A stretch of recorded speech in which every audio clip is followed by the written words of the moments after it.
Bienheureux ceux qui, sans avoir vu, ont cru.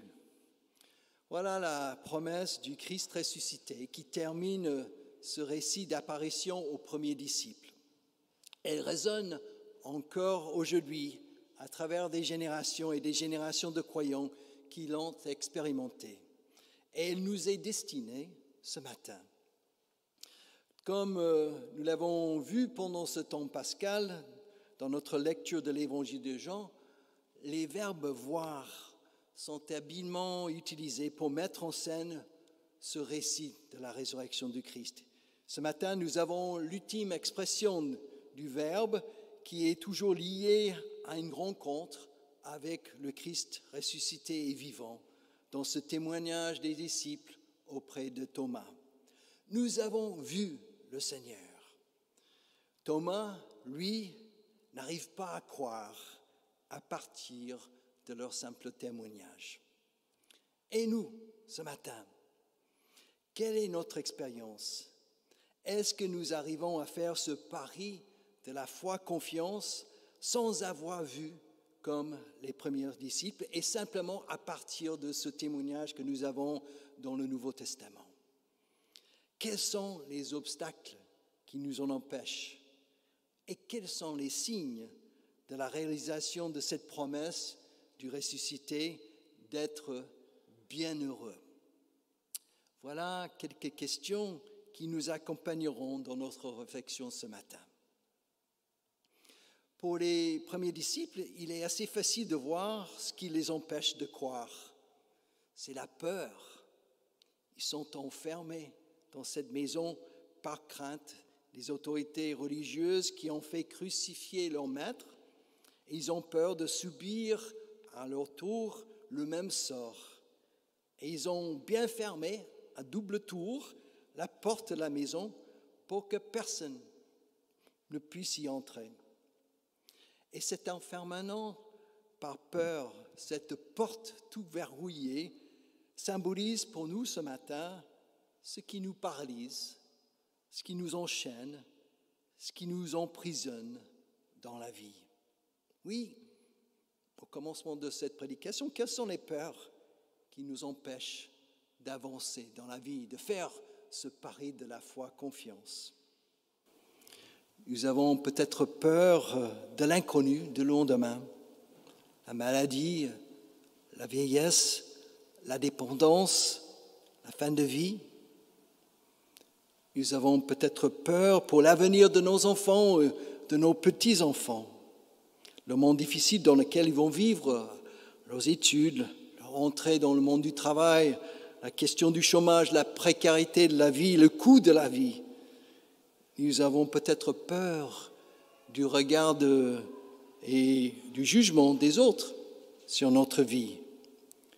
Nous ressentons peut-être le besoin de justifier notre existence, notre valeur sur le marché du travail, notre rentabilité devant les différentes instances de notre vie, notamment au travail où la pression de produire toujours plus est tellement énorme en ce moment. Nous avons enfin peut-être peur des conflits géopolitiques et des guerres dans notre monde, à nos portes en Europe. Tout est tellement fragile dans notre monde et dans notre vie. Et si nous sommes honnêtes, cela nous fait peur, cela nous stresse, cela nous angoisse. Qu'est-ce qui peut nous libérer de nos peurs et nous faire basculer dans une démarche de confiance? Et quels en sont les signes? Pour les premiers disciples, la libération des chaînes de la peur est venue d'une façon très inattendue, par une rencontre avec le ressuscité. En traversant tous les obstacles, il est apparu, debout au milieu d'eux, pour prononcer cette parole de paix. Que la paix soit avec vous. Et cette apparition et cette parole de paix posée sur eux ont fait jaillir la joie du fond de leur cœur. En voyant le Seigneur, les disciples furent tout à la joie. Même si nous sommes ce matin un peu comme Thomas, qui était absent pendant cette première apparition, nous pouvons dire que peut-être que la paix et la joie sont des signes d'une rencontre avec cette présence du ressuscité et d'un basculement dans une démarche de foi, confiance. Mais comment est-ce que ce basculement se passe concrètement, qu'on a peur, quand d'autres choses nous enferment dans la vie? Dans notre temps de partage biblique, jeudi soir sur Teams, nous avons évoqué plusieurs moyens, et quelques personnes ont donné des témoignages, plusieurs moyens que Dieu utilise dans notre vie pour faire en sorte que ce basculement se fasse.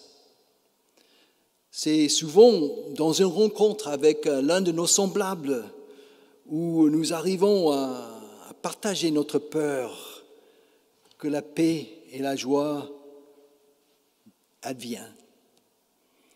Elles peuvent également nous envahir dans un temps de prière personnelle, où quand un verset biblique nous touche personnellement pour nous parler de quelque chose dans notre vie, pour ouvrir cette porte verrouillée. Cela peut arriver aussi le dimanche matin, ici dans ce temple, dans un temps communautaire, au moment de la scène par exemple, que la paix et la joie remplissent ce moment de partage pour nous libérer de quelque chose. Ce qui est encouragement d'entendre ce matin dans ce récit, c'est qu'il n'y a pas de lieu trop enfermé, trop verrouillé, trop barricadé, même si c'est le jour de marathon, dans notre vie, où le Christ ressuscité ne puisse se tenir. Il est capable de traverser tous les obstacles de notre vie pour nous rejoindre, afin de nous donner cette paix et cette joie au fond de notre cœur. Et elles sont, pour moi, les signes de la réalisation de cette promesse d'être bienheureux. Mais dans ce récit, il est clair que le Christ ressuscité ne libère pas ses disciples de leur peur simplement pour qu'ils puissent vivre tranquillement, en paix, dans un état béat, pour eux-mêmes, en oubliant le monde. Il y a un deuxième signe de ce basculement dans une démarche de foi, à partir d'une rencontre avec le Christ ressuscité qui nous est donné ce matin. C'est le signe d'une nouvelle création, d'une récréation qui se manifeste dans le disciple de Christ lambda, comme vous et moi, quand nous prenons nos responsabilités comme témoins de la bonne nouvelle de l'amour de Dieu, avec l'aide justement du souffle de l'Esprit. Oui, le Christ ressuscité nous libère de tout ce qui nous enferme pour nous envoyer en mission dans le monde. Et il le fait en soufflant sur nous. Ce souffle est évidemment l'esprit créateur présent au début de notre Bible, dans les récits de la création. Le ressuscité fait de nous des nouvelles créatures par l'Esprit, et c'est l'Esprit qui nous propulse vers ceux et celles qu'il veut aimer et pardonner à travers nos paroles et nos actes. Cet évangile de Jean mélange ainsi le dimanche de Pâques avec le dimanche de Pentecôte. C'est curieux. Ils sont, dans l'esprit des rédacteurs de cet évangile, intimement liés, Pentecôte et Pâques. Oui, après avoir posé sa paix sur les disciples pour dissiper leur peur, Jésus souffle sur eux et dit « Recevez l'Esprit Saint, comme le Père m'a envoyé, je vous envoie. Ceux à qui vous pardonnerez les péchés, ils leur seront pardonnés. » Ce qui est étonnant, c'est que notre mission dans le monde est identique à la mission que Jésus a reçue de son Père. Avec l'aide de l'Esprit, nous sommes invités à répliquer la mission de Jésus dans notre monde. Cela ne veut pas dire que nous avons besoin de tout quitter pour nous mettre en route, ça ne veut pas dire que nous devons mourir sur une croix, mais cela veut dire que c'est notre responsabilité de poursuivre son ministère, de partager cette bonne nouvelle. Et nous pouvons réaliser cette mission là où nous nous trouvons, notre travail, notre voisinage, notre quotidien, notre Église sont les différents lieux de notre mission. Et il s'agit d'être un porteur de l'amour et du pardon de Dieu dans tous les événements de la vie courante, comme Jésus. Jésus prenait, lorsque nous regardons les évangiles, Jésus prenait la vie comme elle lui arrivait. Les 4 évangiles nous le montrent, même s'ils sont des témoignages orientés par la foi. On a l'impression que Jésus vit sa vie et ça vient. À chaque rencontre, à chaque situation, il a tout simplement mis en évidence un Dieu qui est Père, un Dieu qui aime ses enfants, un Dieu qui les accueille inconditionnellement, les bras ouverts tels qu'ils sont, un Dieu qui veut leur faire du bien, qui ne juge pas, un Dieu qui veut poser sur chacun son pardon pour les remettre debout et en marche dans la vie, un Dieu qui veut leur donner une espérance pour avancer avec confiance. Et je peux vous dire aussi avec assurance que Jésus, et je n'ai pas lu tout à l'heure, vous l'avez remarqué, Jésus n'a jamais retenu les péchés de qui que ce soit. Et je ne sais pas pourquoi c'est dans cet évangile, mais je ne peux pas le dire. Lorsqu'on lit l'évangile, Jésus n'a jamais retenu les péchés de qui que ce soit. Et donc, nous non plus, à sa suite, et par son exemple. Oui, les sciences humaines nous disent que le sentiment de culpabilité est une cause majeure des problèmes psychologiques dans la vie. Ce n'est pas par hasard si le Christ dans l'Évangile met l'accent sur le pardon et qui donne cette mission aux disciples de proclamer, de prononcer généreusement ce pardon sur leurs semblables.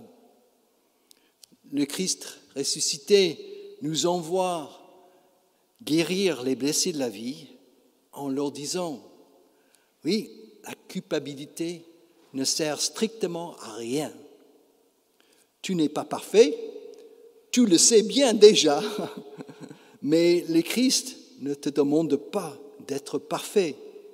Il te demande simplement d'ouvrir ton cœur à son amour, à son pardon, à sa paix, pour que tu sois libéré de tout ce qui t'empêche d'avancer dans la vie, vers la vraie vie. » Voilà donc un deuxième signe de la réalisation de cette béatitude, d'être bienheureux sans avoir vu, mais avoir cru. Quand nous prenons nos responsabilités en tant que témoins de cette parole libérateur que le Christ nous offre, ce pardon gratuit qu'il nous offre à chacun, quand nous reprenons nos responsabilités pour le partager autour de nous, nous basculons dans cette démarche de foi confiance et nous sommes bienheureux lorsque nous avons l'occasion de le faire. Mais comme notre récit nous le montre, ce n'est pas aussi facile de dépasser l'obstacle du doute pour basculer dans une démarche de foi. La figure de Thomas est là pour nous le rappeler, génération après génération, ce premier dimanche après Pâques où il est souvent à l'honneur dans l'Église catholique, on appelle ça le dimanche de Thomas, ce premier dimanche après Pâques. Comme je vous l'ai dit au commencement de cette prédication, Thomas rejette le témoignage de ses amis disciples. Quand ils lui disent « Nous avons vu le Seigneur », Thomas lui répond « Si je ne vois pas dans ses mains la marque des clous, si je ne mets mon doigt à la place des clous, et si je ne mets ma main dans son côté, je ne croirai pas. » Thomas a l'esprit bien cartésien avant l'heure. Il doit voir pour croire, comme nous. Heureusement pour lui, le ressuscité est extrêmement bienveillant. Il fait tout par grâce dans la vie de ses disciples. 8 jours plus tard, le ressuscité apparaît de nouveau et reprend à la lettre des paroles de Thomas pour qu'il puisse faire à son tour l'expérience de cette rencontre avec cette présence du ressuscité que ses collègues ont faites. Et surtout, pour basculer du doute à la foi confiance. Et là, nous arrivons au sommet de cet évangile quand Thomas formule avec ses propres mots sa confession de foi. « Mon Seigneur et mon Dieu ». C'est la première fois dans cet évangile où Jésus est désigné comme Dieu. On peut avoir des discussions sur la christologie, sur la nature du Christ, mais c'est la première fois dans ce récit où Jésus est désigné par quelqu'un comme étant Dieu. Le basculement que vit Thomas nous oriente vers un troisième signe de la réalisation de cette promesse du Christ ressuscité d'être bienheureux. Quand nous dépassons nos doutes, et les doutes sont importants, je crois qu'ils font partie de la foi, pour arriver à mettre modestement des mots sur ce que nous croyons, nous vivons quelque chose qui ressemble à la démarche de Thomas. Il ne s'agit pas de prendre à la lettre sa confession, parce que c'est ces paroles-là, à lui, ni de reprendre les formules que nous avons appris par cœur dans notre catéchisme d'enfance. Il ne s'agit pas surtout de ça, il s'agit plutôt de mettre nos propres mots dans un langage d'aujourd'hui et à partir de notre vécu, notre expérience de foi, en toute simplicité, pour formuler avec nos propres mots la foi confiance qui nous habite, l'identité de celui en qui nous croyons et qui nous donne sens, qui donne sens à notre vie, et pour exprimer notre espérance. Il s'agit de ça, de choisir des mots qui nous parlent pour dire ce que nous croyons. Chaque dimanche matin, dans notre culte, et tout à l'heure nous l'avons fait, nous essayons de choisir une confession de foi différente dans notre liturgie. Le sens de cette pratique, et on ne dit pas toujours, parce que c'est important de parler du sens, le sens de cette pratique de choisir une confession de foi différente et de ne pas répéter peut-être le symbole des apôtres chaque dimanche, se trouve justement dans ce basculement de Thomas. Il y a une multiplicité d'expressions d'une foi confiance en Dieu qui exprime d'une façon authentique, audible et compréhensible ce que nous croyons. Et ces expressions de foi ne sont jamais figées, retenues ou enfermées à jamais dans une formule. Et le signe d'une vraie rencontre avec cette présence, avec ce ressuscité, c'est ce que ces expressions s'actualisent selon notre vécu, s'inventent selon le contexte dans lequel nous vivons, dans notre monde, se réécrivent continuellement dans un cheminement de foi. Oui, la foi confiance dont il est question ici n'est jamais statique. Elle est dynamique, toujours en mouvement. Elle évolue avec nous et un signe de sa vitalité en nous se donne à voir dans notre capacité de reformuler en toute simplicité ce que nous croyons avec des mots d'aujourd'hui. Voilà, donc, avec les yeux de la foi, nous allons tous être attentifs cette semaine aux signes de la réalisation de cette promesse de Jésus. Bienheureux ceux qui, sans avoir vu, ont cru. Qu'on la paix et la joie jaillissent au milieu de nos enfermements, de nos peurs. Nous sommes bienheureux. Quand nous prenons avec l'aide de l'Esprit créateur nos responsabilités de disciples et que nous soyons témoins de cette bonne nouvelle de son amour pour tout le monde, nous sommes bienheureux. Et quand nous arrivons à formuler modestement notre confiance avec nos propres mots et aussi avec nos doutes, nous sommes bienheureux. Amen.